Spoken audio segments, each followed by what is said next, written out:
मेरे खांदे बोला ये गणेश गणेश एक याचं कोण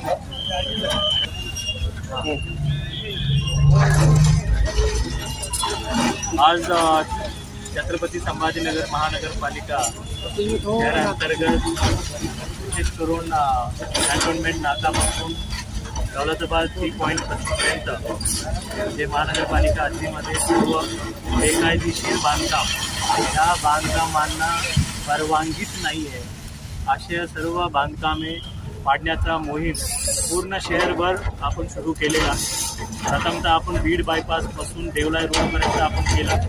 आता देवलाई रोडपासून पुढं आपण याच्यानंतर एक पारीने आपण घेणार आहे आणि आज जवळपास 600 इमारती किंवा टेम्पररी परमनंट स्ट्रक्चर्स आपण या ठिकाणी पाडण्याचं काम सुरू केलं। आज माझ्या बाजूला मिस्टर बाबूलाल महापुरे साहेब आहेत।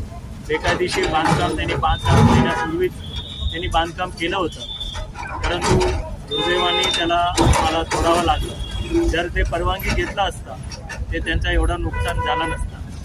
आणि तसेच शहरामध्ये आम्हाला सांगायचे की बेकायदेशीर बांधकाम तुम्ही बिना परवानगीने बांधकाम करू नका, तुम्ही परवानगी घ्या आणि परवानगी घेत असताना काही अडचण आला नक्कीच तुम्ही आयुक्त अपर आयुक्तपर्यंत तुम्ही लगेच येऊ शकता। आणि विशेष करून आता ज्या भागामध्ये बरेच भागामध्ये बेकायदेशीर बांधकामं केल्यामुळे त्याला गुंठेवारी अधिनियमामध्ये नियमानुकूल आपल्याला करता येतं। 31 डिसेंबर 2020 पूर्वी जे काही बांधकामं उभे आहे त्या सर्व बांधकामं जर ते नियमानुकूल करता येत असेल, म्हणजे ज्या ठिकाणी रस्ता नाही आहे, गार्डन त्या भागामध्ये येत नसेल, त्या गुंठेवारी आम्ही करू, जेणेकरून लोकांना पाडापाडीपासून आम्ही त्याला थांबवू शकतो।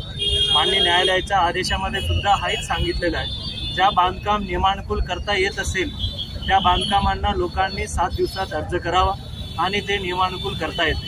आजही मी बरेच इमारती, बरेच हॉटेल, लॉन्स जे बेकायदेशीर होत्या आणि त्यांनी गुंठेवारीमध्ये नियमानुकूल करण्याच्या अनुषंगाने जवळपास 4-1 प्रकरणं त्या लगेच इमिडिएटली त्यांनी एक ॲडव्हान्स चेक म्हणून त्यांनी दिलेलं आहे, त्याला आम्ही त्या ठिकाणी थांबवलं आहे।